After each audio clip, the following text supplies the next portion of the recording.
The boy simply left a package at the door, yet the police treated him like a thief. Hold up.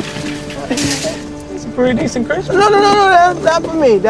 The officer's sudden movement instantly terrified the boy. Worried that his gift would be taken away, he anxiously tried to leave, but the officer roughly stops him and even handcuffs him. Without giving him a chance to explain, the officer forcibly detained him at the station. The boy had no idea what he had done wrong. Looking at the sobbing boy, the officer still took the time to mock him triumphantly.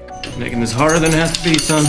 The officer thought he had cracked a theft case and was fantasizing about a commendation from the sheriff. Unexpectedly, the boy is released the very next second. Two older officers not only treated the boy with warm hospitality, but also invited him to watch a ball game. This left the young officer completely baffled. Instead of receiving a commendation, he had to write a reflection report and was even required to accompany the boy to deliver the Christmas presents to the neighbors. The boy's name is James. Born with an intellectual disability, he is in his early 20s but possesses the mental capacity of an 8-year-old. His favorite thing to do every day is to push his shopping cart through the streets and alleys. His eccentric behavior often invites verbal abuse from passers-by. The world is not kind to James, so his personality has become cautious and timid. Only when he sees the green grass of the football field does his heart find a moment of relaxation. James often hides outside the field, secretly peeking at the players' athletic figures. He fantasizes that one day he too can wear a jersey and run freely on the field. But when reality pulls him back, James can only leave awkwardly with his cart, knowing there is an insurmountable gap between him and the players. But fate sometimes works in unexpected ways. Johnny accidentally kicks the ball out of the field, and it lands right in front of James. Seeing this well-known fool, Johnny immediately orders him to fetch the ball in a mocking tone. Hey Einstein, why don't you try picking the ball up? Yeah, you dummy. What, you deaf?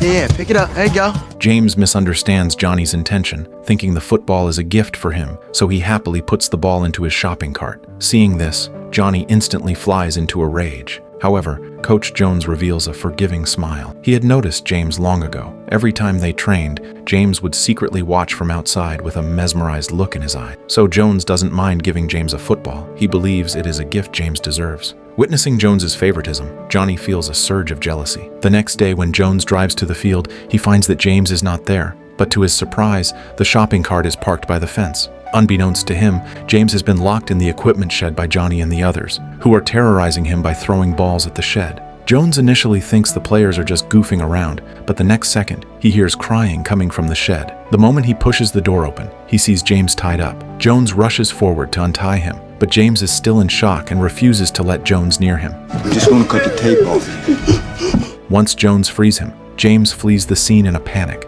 The players who pranked James receive punishment from Jones, but even the most brutal training cannot erase the scars on James's heart. From then on, whenever James passes the court, he unconsciously speeds up, not daring to stop and watch for even a moment. Watching that fleeing figure, Jones feels incredibly guilty, so he takes the initiative to talk to James. However, James mistakes Jones for wanting the football back and hurriedly tries to return it. I don't want the football.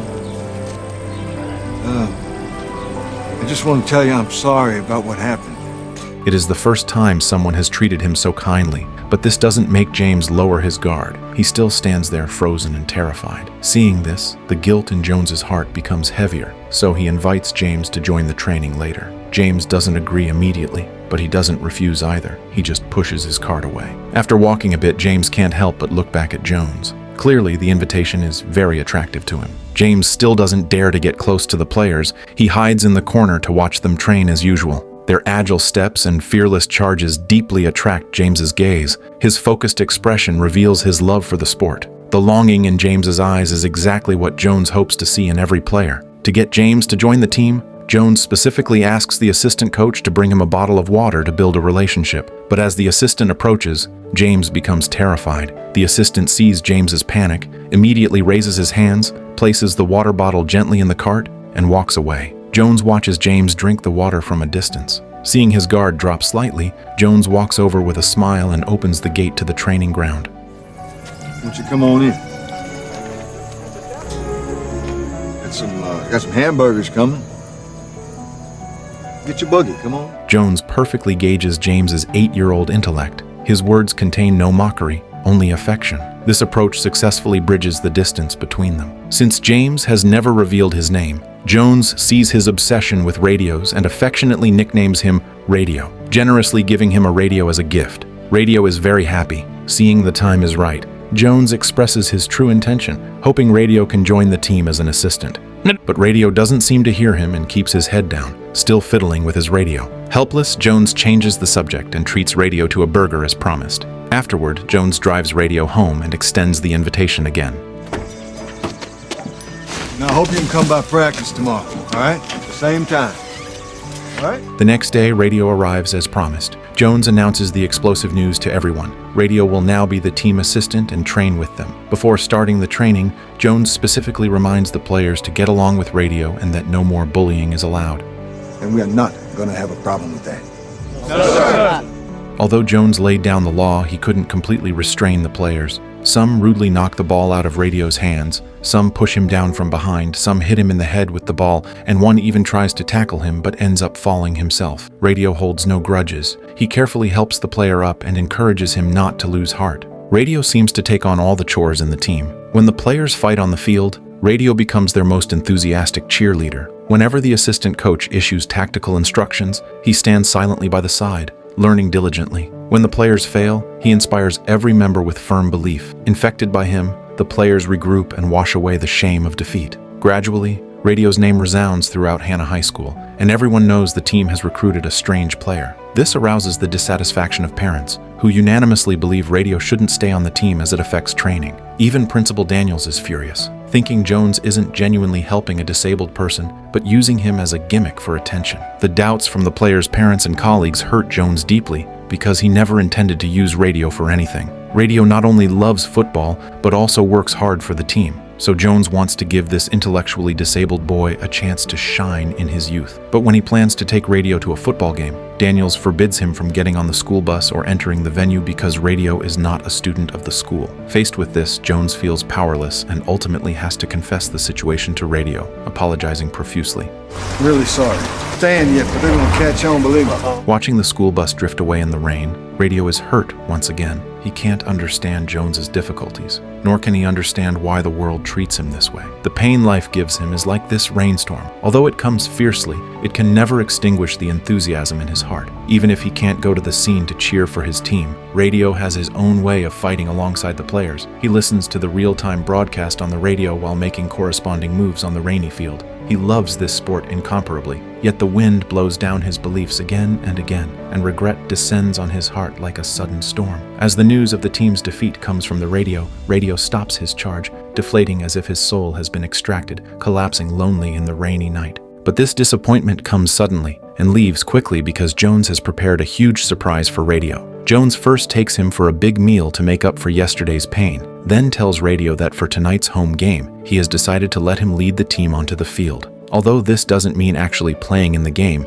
it excites Radio endlessly. Feeling the cheers of the whole stadium, this is an honor he has never had before and a joy he has never experienced in his life. Due to overexcitement, Radio accidentally leaks the team's tactics. Although Jones stops him in time, the opponent has already made arrangements. They arrange 2 guards who easily dismantle Hannah High School's offense, causing them to lose their advantage. In the following game, they suffer from the referee's misjudgment, receiving a yellow card and being forced to retreat 15 yards. Facing such an unfair ruling, Jones immediately wants to argue, but he is penalized again for disrupting the game. The kick! Call! 15 more! There's another penalty on Jones! Chicken shit! Chicken shit! Chicken shit! Chicken shit! At this moment, Radio mimics Jones in criticizing the referee, resulting in another yellow card for the team, forcing them to retreat 45 yards. Hannah High School unsurprisingly loses the first half, and the players fall into a slump. The star player Johnny is so furious that he slams his helmet down onto the table. Seeing this, Radio hands him a football and actively cheers him on. Under Radio's encouragement, the gloom of the players' defeat is swept away, and they regain their confidence. This intellectually disabled boy seems to have a certain magic that helps the team be reborn when they are down. In the second half, the Hannah team executes one spectacular defense after another and launches one thrilling attack after another. The seamless cooperation of the players shocks Jones, and the fans go crazy, cheering for the Hannah team. They win the game without surprise. In his joy, Jones gives the game ball to Radio to reward his special contribution to the team. Although they fought a hardy battle, Hannah High School misses the upcoming playoffs due to various trivial participation conditions. This is the team's own issue, but the parents blame the innocent Radio. They believe Radio's presence prevented normal training, leading to substandard results this season and the failure to qualify. Some parents even bluntly say that a fool like Radio shouldn't stay on the team and ruin the atmosphere. Facing overwhelming prejudice and doubt, Jones does not back down. He stubbornly keeps Radio on the team. However, in the following period, there are no games, and where Radio should go becomes a problem. Neither Jones nor Radio's mother, Maggie, wants Radio to go back to pushing a shopping cart and picking up trash in the streets. Looking at her lost son, Maggie walks over to comfort him. We all knew the season was going in sometime. Yeah? Yeah. Well, look what you got. A football and a sweatshirt. And look at this. Look at all of this. Look at that. Oh, that radio. Yeah.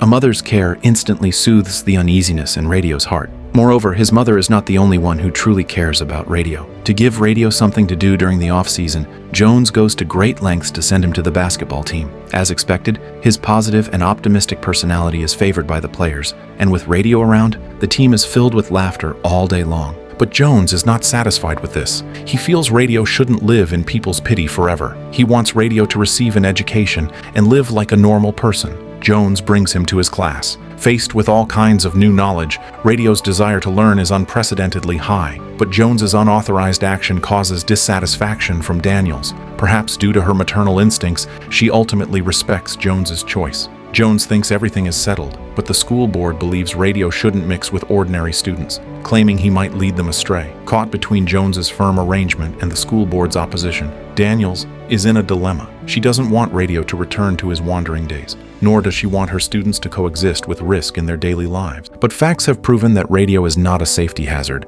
as his kind and optimistic character has long won the recognition of most residents in the town. On Christmas Day, Radio receives a cart full of blessings and gifts, which is strong proof that he is not dangerous. Jones also gives Radio a brand new radio, making Radio dance with joy, filling the room with a cheerful atmosphere. Maggie is curious why Jones does this. Jones simply says he likes doing good deeds. The next day, to return the residents' kindness, Radio prepares a shopping cart full of gifts and places them at everyone's door. Just as he finishes delivering gifts and returns home, Jones brings good news. After his and Daniel's tireless efforts, the school board finally agrees to enroll Radio, on the condition that he is strictly supervised and does not disrupt school order. Radio understands this opportunity is hard-won, so he tries his best to show his kindness and enthusiasm. At the bus stop, he greets classmates. In the hallway, he chats happily with teachers. At basketball games, he shouts encouragement for the team. Over time, students grow to like Radio's optimistic and kind performance. Teachers are also deeply attracted by his energetic temperament. Principal Daniels even lets him serve as the school announcer. His voice seems to have magic, always bringing laughter to the students.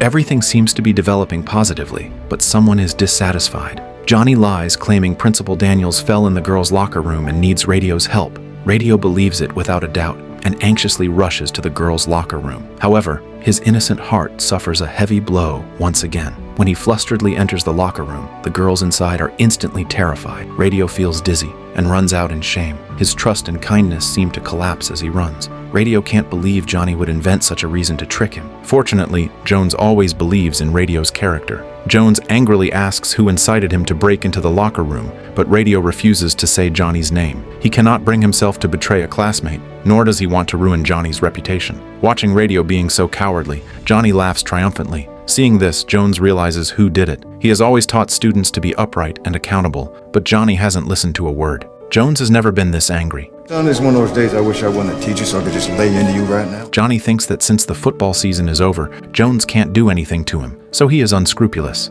But Jones vows to kick him off the basketball team. Johnny then remembers that Jones is not only the football coach, but also the school's athletic director. He has the power to decide the roster of school teams. After a school investigation, it is confirmed that Radio did not intentionally break into the girls' locker room. Although Radio is cleared, this makes Daniels worry again. She doesn't know if letting Radio into the school is a good thing. If Radio really causes trouble for students, not only can Jones not answer to the board, but even she cannot protect him. Just as they are lost in thought, Jones's daughter calls with an emergency. When Jones rushes home, his daughter reveals heartbreaking news. Radio's mother has died unexpectedly. Radio's home is in disarray, and he is kneeling on the ground, hugging his mother's photo and crying bitterly. He lost his father early, and his mother, who suffered from heart disease, struggled to raise him, only to die suddenly from overwork. For a moment, Jones doesn't know how to soothe the boy's wounded soul. All he can offer is patient listening and more comfort. Facing the hostility of the outside world and the injustice of fate, Radio maintains his initial kindness and purity, stubbornly fighting against the whole world. Since he has lost his mother's protection, he must become stronger. Although Johnny pranked him, Radio can see that Johnny's nature is not bad. So he actively writes a slightly scribbled apology letter and gives his cherished Radio to Johnny. This makes Johnny feel terrible. Upon learning of Radio's mother's death, he guiltily finds Radio but stammers, unable to say the words of apology. Seeing this, Radio breaks the ice. This tolerant and kind boy successfully touches Johnny, and Johnny begins to feel deep regret for his past behavior. Radio indicates he didn't take it to heart, then melts all the unhappiness between them with a warm and friendly smile. This should have been the best outcome, but the adults insist on interfering in the children's affairs. Johnny's father, Frank, severely accuses Radio. He doesn't care if his son was at fault first. He unreasonably argues that an intellectually disabled person cannot be compared to his precious son. Upon learning of Radio's mother's death, Frank even uses the excuse that Radio has no guardian to try and send him to a welfare institution. The school board listens and thinks it makes sense, as Radio is ultimately a hidden risk on campus. What are you trying to do here, Frank? I'm afraid I don't understand. Yeah, you do. Calling the school board, making complaints about Radio. This is about you getting back at me for cracking down on your boy, nothing more than that. Now, let's... The opposition from all sides makes Jones doubt himself. Although he has the ability to shelter Radio, he cannot change people's prejudice and ridicule. The root of all this is simply that Radio is intellectually disabled, a fact that cannot be changed. Jones worries that his help will not be effective, but will instead push Radio into the abyss. Shrouded in these emotions, his wife gives him the necessary support and encouragement. Her gentle words soothe Jones's uneasiness, and he instantly regains his fighting spirit. Even if the road ahead is hard, as long as he does it firmly, he can definitely win a better future for Radio. Frank organizes a parent meeting, hoping to decide Radio's fate by vote. This is actually just a formality, because most parents don't want to keep Radio. Seeing this, Jones resolutely chooses to resign from the team. If everyone believes Radio is a problem, then he will stay firmly by his side. And if Radio truly causes any kind of accident, Jones is willing to take full responsibility himself. Jones is not acting on impulse.